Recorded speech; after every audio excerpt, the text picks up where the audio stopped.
Hello students, मेरा नाम नीरज गोयल है और मैं क्रेमलिन क्लासेस से हूँ। क्रेमलिन क्लासेस एक ग्रुप है टीचर्स का जो बहुत समय से स्टूडेंट्स को कॉम्पिटिटिव एग्जाम्स और सीबीएसई बोर्ड एग्जाम्स के लिए गाइड कर रहे हैं। क्लासेस दो तरीके की होती हैं, ऑनलाइन क्लासेस और ऑफलाइन क्लासेस। ऑफलाइन क्लासेस जो क्लासरूम क्लासेस होती हैं नॉर्मली, जैसे आप स्कूल में पढ़ते हैं, कोचिंग इंस्टीट्यूट में पढ़ते हैं, अलग अलग जैसे एक ट्रेडिशनल मेथड है। दूसरी तरीके की हमारी क्लासेस हैं ऑनलाइन क्लासेस। अब ऑनलाइन में भी हमारे यहाँ एक कंफ्यूजन है कि जो लाइव रिकॉर्डेड लेक्चर्स होते हैं उनको भी हम ऑनलाइन बोलते हैं। वो ऑनलाइन नहीं होते, वो रिकॉर्डेड लेक्चर्स होते हैं, राइट। तो रिकॉर्डेड लेक्चर्स और ऑनलाइन क्लासेस के अंदर कंफ्यूज नहीं होइएगा।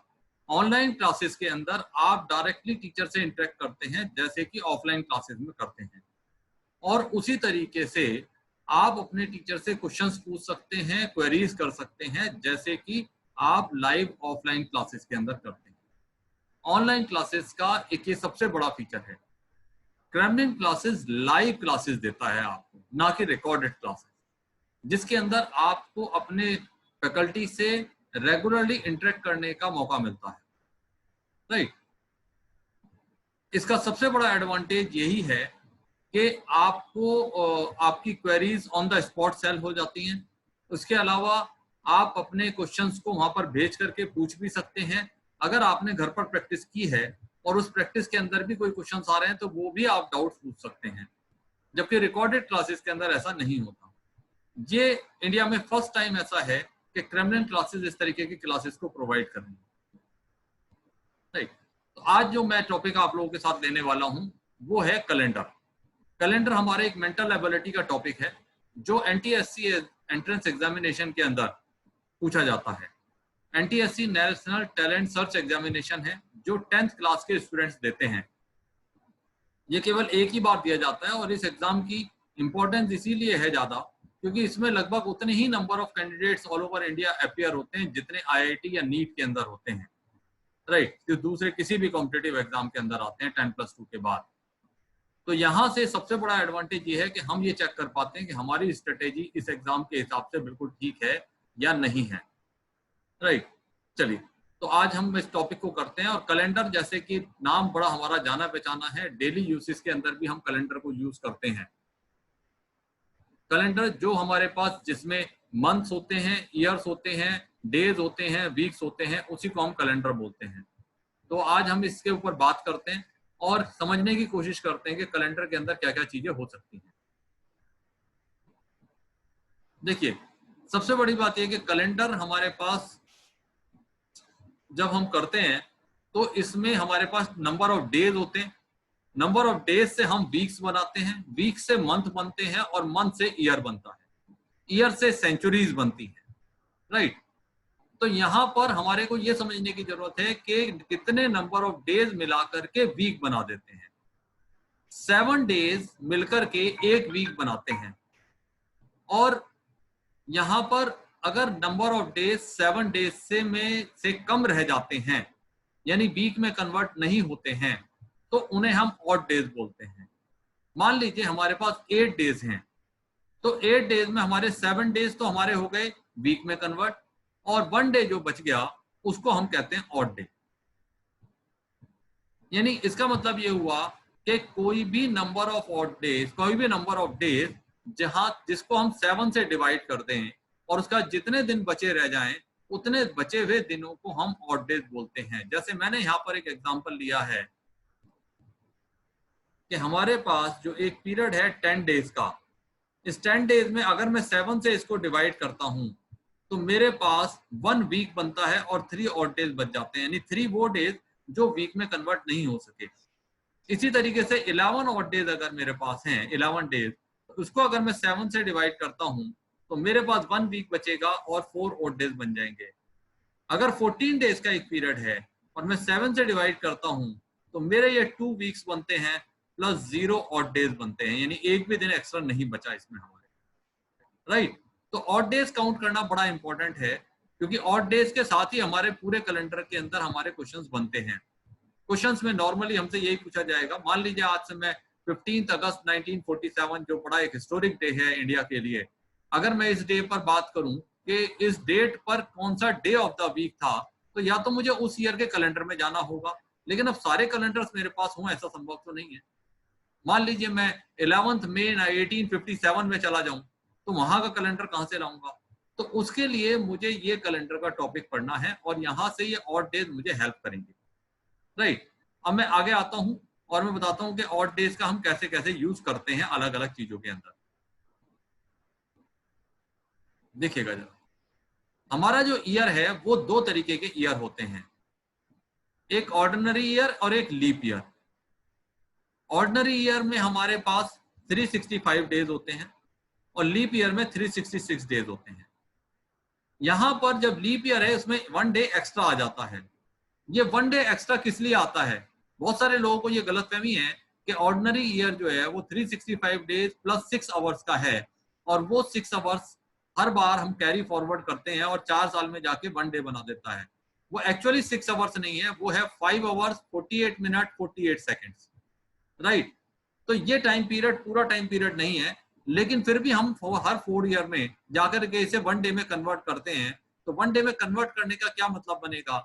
क्योंकि यहां से जितना भी टाइम हमारे पास कम रह जाएगा उतना टाइम पीरियड हम फ्यूचर टाइम से लोन ले लेते हैं, राइट, और उसको 24 आवर्स कंप्लीट कर लेते हैं और ऐसा हम हर 4 ईयर्स में करते हैं, करेक्ट है। तो उस केस में हमारे पास लीप ईयर में यानी हर 4th ईयर में 1 डे एक्स्ट्रा हो जाता है और हमारे पास 366 डेज हो जाते हैं, राइट। अब इसका क्या करेंगे और कैसे वापस करेंगे ये मैं आगे बात करता हूं आप लोगों से। पहले यहीं पर ही जरा थोड़ा सा एक बातचीत कर लें। ये 365 डेज हैं, अगर मैं इसको 7 से डिवाइड करता हूं तो मेरे पास 52 वीक्स प्लस 1 एक्स्ट्रा डे यानी 1 ऑड डे बच जाता है।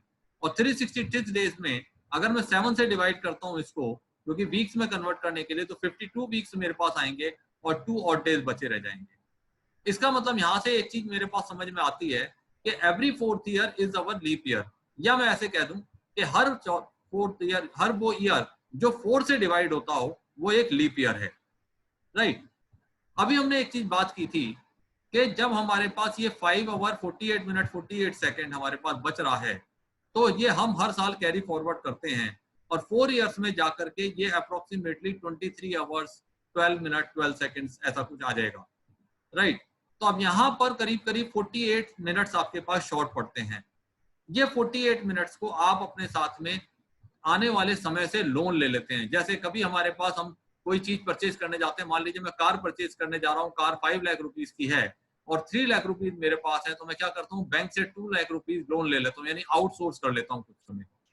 इसी तरीके से यहाँ पर जब मेरे पास समय कम रह गया तो उस समय को मैंने आउटसोर्स कर लिया, किसी दूसरे से मांग लिया उस समय को, यानी कौन है वो दूसरा, आने वाला जो समय है उससे मैंने ये लोन ले लिया। अब अगर मैंने लोन लिया है तो मुझे कभी ना कभी वापस भी करना होगा, और ये लोन किस तरीके से वापस होगा, ये 24 आवर्स के टर्म्स में ही हम वापस कर सकते हैं। यानी अगर हम बड़ा इंक्रीज करते हैं तो 1 डे इंक्रीज करते हैं और अगर हम रिड्यूस करते हैं तो भी हम 1 डे से ही रिड्यूस करते हैं, राइट। अब ये 24 आवर्स कब कंप्लीट होंगे? लेट्स से मान लेते हैं ये 23 आवर्स हुए हमारे, यानी एवरी ईयर हमने एवरी 4th ईयर में हमने 1 आवर एक्स्ट्रा लिया। तो ऐसे 4 ईयर्स की कितनी मुझे साइकिल बनेगी कि 24 आवर्स मेरे कंप्लीट हो जाएं? तो 4 आवर्स की ऐसी मेरे को 24 साइकिल्स बनानी पड़ेंगी जिसमें ये 24 आवर्स कंप्लीट हो जाएगा मेरा, राइट। और ऐसी 24 साइकिल का मतलब कितना हो गया? इसका मतलब ये हुआ कि 96 ईयर्स मेरे पास इस तरीके के आते हैं जिसके अंदर मैं जाकर के कंप्लीट 1 डे के बराबर बना पाऊंगा। लेकिन एक्चुअली ये टाइम पीरियड तो 1 आवर से भी कम का है। तो यहाँ पर जो फर्स्ट 100th ईयर होता है, 96 ईयर के बाद में जो 100th ईयर है, वहां पर भी मेरे पास ये 5 आवर 48 मिनट 48 सेकंड होंगे। तो उसमें से बचा हुआ समय लेकर के मैं 24 आवर्स पूरा करता हूँ और 100th ईयर में मैं ये 24 आवर्स को वापस कर देता हूं। इसका मतलब मेरा 100th year is not a leap year, right. इसी तरीके से जब 101 से 200 तक जाएंगे तो 200th year is also not a leap year, then 300th year is also the not a leap year. और यहां पर ये टाइम पीरियड मेरे पास कलेक्ट होता चला जा रहा है।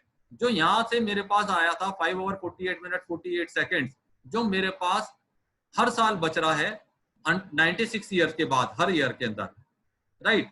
तो 400th ईयर में जब हम पहुंचते हैं तो यहाँ पर हमारे पास वो वापस करने के बावजूद भी हमारे पास इतना समय बचा रहता है कि हम 24 आवर्स बना सकें।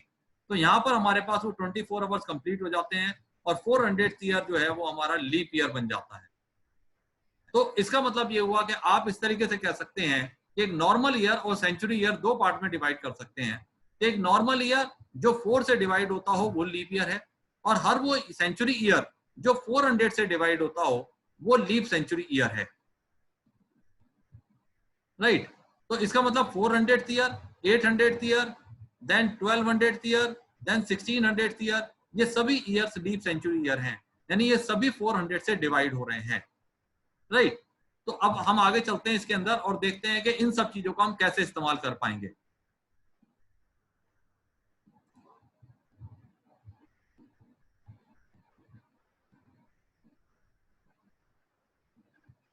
अब मैं पहले निकालना आपको ये बताता हूं कि फर्स्ट 100 ईयर्स के अंदर आपके कितने आपके पास ऑड डेज हैं। राइट फिर 200 ईयर्स के अंदर कितने ऑड डेज होंगे, और 300 ईयर के अंदर कितने ऑड डेज होंगे, और 400 ईयर्स के अंदर कितने ऑड डेज होंगे। यहां से मुझे अभी तक ये पता लगा है, अगर मैं 111 AD से जहां से कैलेंडर स्टार्ट हुआ और वहां से 100 ईयर्स तक की बात करूं, तो यहां से मुझे ये पता लगता है कि अगर मैं 4 से डिवाइड करूं कि मेरे पास 24 लीप ईयर्स थे और 76 ऑर्डिनरी ईयर्स थे। राइट क्योंकि 100th ईयर मेरा जो सेंचुरी ईयर है जो कि लीप ईयर नहीं है। तो हर ऑर्डिनरी ईयर के अंदर हमने देखा था कि 1 ऑड डे एक्स्ट्रा था हमारे पास, 1 डे एक्स्ट्रा था जो ऑड डे था। तो 76 ईयर्स में 76 ऑड डेज मेरे पास होंगे, और हर लीप ईयर में 2 ऑड डेज एक्स्ट्रा थे, तो इसका मतलब 24 ईयर्स में ये 48 ऑड डेज होंगे। अगर मैं इनको सम करता हूं तो ये टोटल आता है 124, जो 7 से ज्यादा है। 7 से डिवाइड कर देता हूं तो जो जितने वीक्स बनेंगे वो बनेंगे, प्लस मेरे पास 5 ऑड डेज आ जाएंगे। तो इसका मतलब फर्स्ट 100 ईयर्स के अंदर हमारे पास 5 ऑड डेज बनते हैं। इसी तरीके से फर्स्ट 200 ईयर्स के अंदर अगर मैं बात करता हूं तो फर्स्ट 100 में तो 5 आ ही गए मेरे पास, उसके बाद 101 से 200 के अंदर भी 5 ऑड डेज होंगे, और मैं जब 7 से डिवाइड करूंगा तो ये बनेगा 1 week plus 3 odd days. Right इसी तरीके से 300 ईयर्स के अंदर अगर हम जाएंगे तो that would be 5 plus 5 plus 5 यानी 15 divided by 7 means 2 weeks plus 1 odd day. Again we come to the 400th year, that would be 5 plus 5 plus 5, और 400th year मेरा लीप ईयर है तो इसीलिए यहाँ पर 6 odd days 7 से डिवाइड करता हूँ तो 3 weeks कंप्लीट बनते हैं, और 0 odd days यानी एक भी दिन यहाँ पर एक्स्ट्रा नहीं बचता है। करेक्ट है। तो यहाँ से फर्स्ट 400 ईयर के अंदर हमने निकाला कि फर्स्ट 100 ईयर्स में 5 odd days हैं, 200 ईयर्स के अंदर 3 odd days हैं, 300 ईयर के अंदर 1 odd day है, 400 ईयर के अंदर 0 ऑड डेज हैं। राइट अब यहां से एक चीज और हमें देखने की है कि हमारे पास जिन ऑड डेज का क्या बेनिफिट है। राइट चलिए देखते हैं।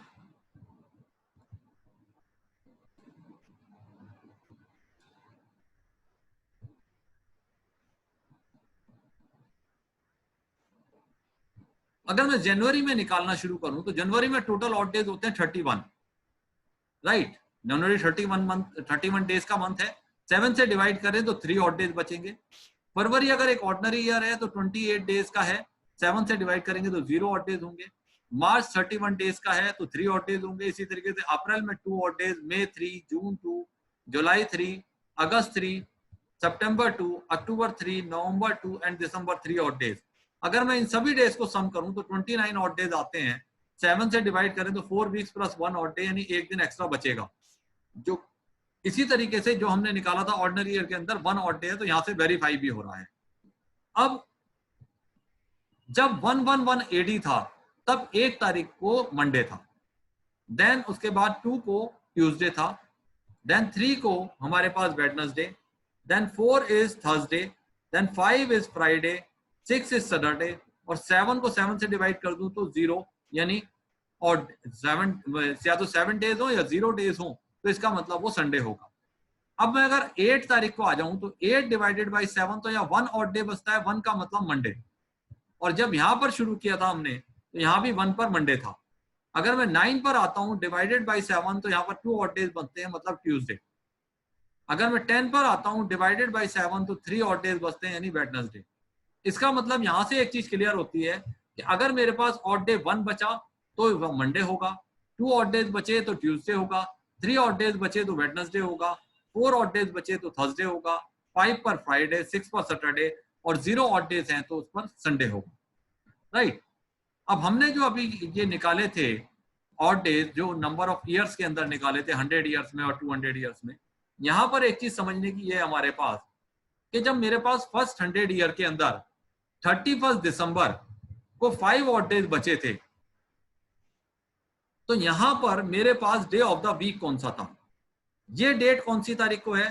31 दिसंबर ईयर 100 और 5 ऑड डेज बचे, इसका मतलब क्या हुआ? फ्राइडे।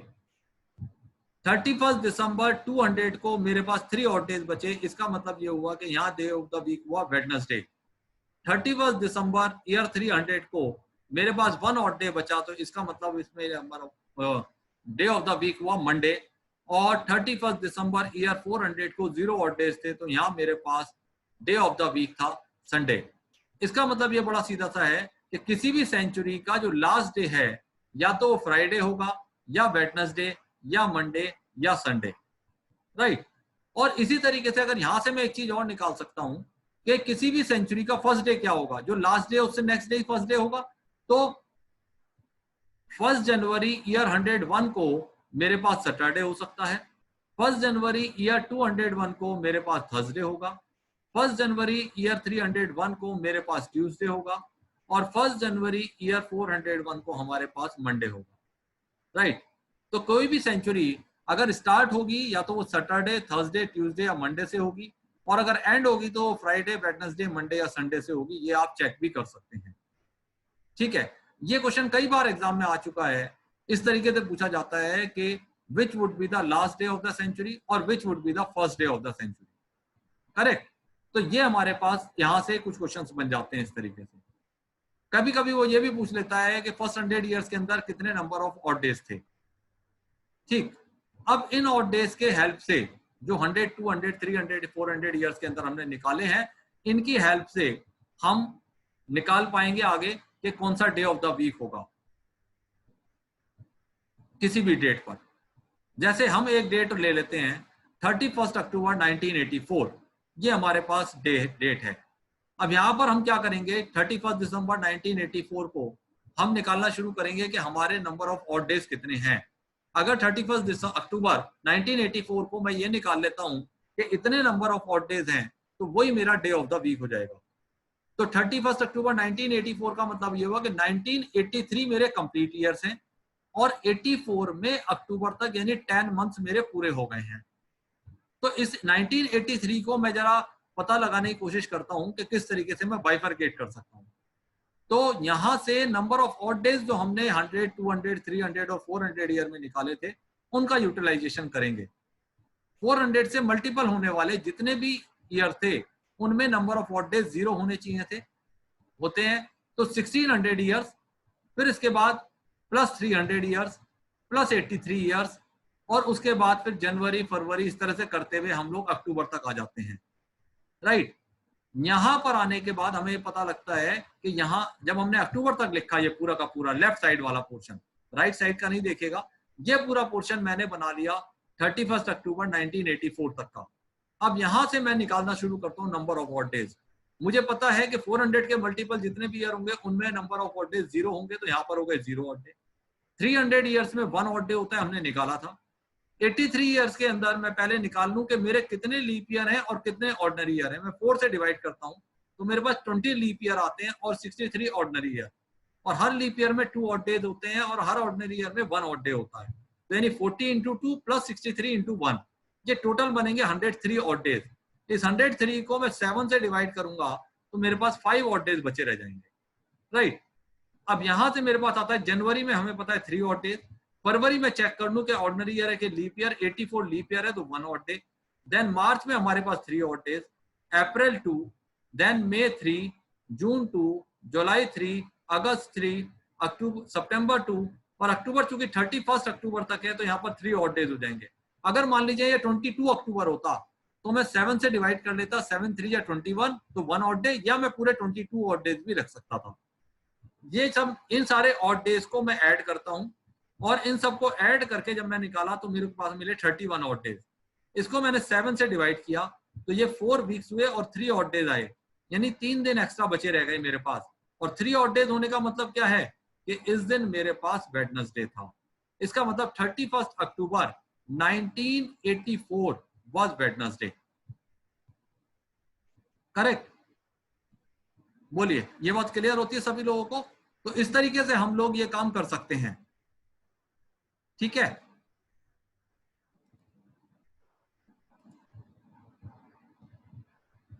चलिए एक क्वेश्चन और मैं आप लोगों को करवाता हूं और इससे आपको और क्लैरिटी आ जाएगी। यहां पर मेरे पास है कि what was the day on 14 मार्च 1993। 1993 का मतलब हुआ कि मेरे पास 1992 तो कंप्लीट ईयर्स हो गए। उसके बाद मेरे पास आया 14 मार्च की बात कह रहा है तो 2 मंथ्स होंगे और 14 मार्च है तो 14 डेज हो गए पूरे, राइट? तो 1992 में 1900 ईयर्स हो गए, यानी 1600 प्लस 300 ईयर्स। 1600 में 0 ऑड डेज होते हैं और 300 में 1 ऑड डे, तो यानी 1 ऑड डे बच गया मेरे पास 1900 ईयर्स में। 92 ईयर्स में अगर मैं 4 से डिवाइड करता हूं तो 23 लीप ईयर्स आते हैं और 69 ordinary years. Every leap year is carrying the 2 days extra and every ordinary year carrying the 1 day extra. So in total these are the 115 days. मैं अगर 7 से डिवाइड करता हूं तो 3 ऑड डेज बचते हैं। तो एक मेरे पास 1 ऑड डे बचा था 1900 ईयर के अंदर, देन 3 डेज बच गए मेरे पास 92 ईयर्स के अंदर। अब 2 मंथ से मेरे पास यानी जनवरी में 31 डेज, इसका मतलब यहाँ पर 3 ऑड डेज बचेंगे। फरवरी 28 डेज का है क्योंकि यहाँ पर ऑर्डिनरी ईयर है तो यहाँ पर 0 ऑड डेज होंगे। तो इसका मतलब टोटल ऑड डेज मेरे पास कितने हुए? 1 + 3 + 3 + 0, तो ये मेरे पास हो गए 3, 3, 6 और 1, 7। और मार्च में 14 ऑड डेज थे तो इनको मैं ऐड कर लेता हूं तो ये 21 ऑड डेज हो गए। 7 से डिवाइड करें तो ये 3 वीक्स प्लस 0 ऑड डेज आ गए। 0 ऑड डेज होने का क्या मतलब हुआ कि this would be the Sunday. इसका मतलब ये है कि 14 मार्च 1993 हमारा संडे था, राइट?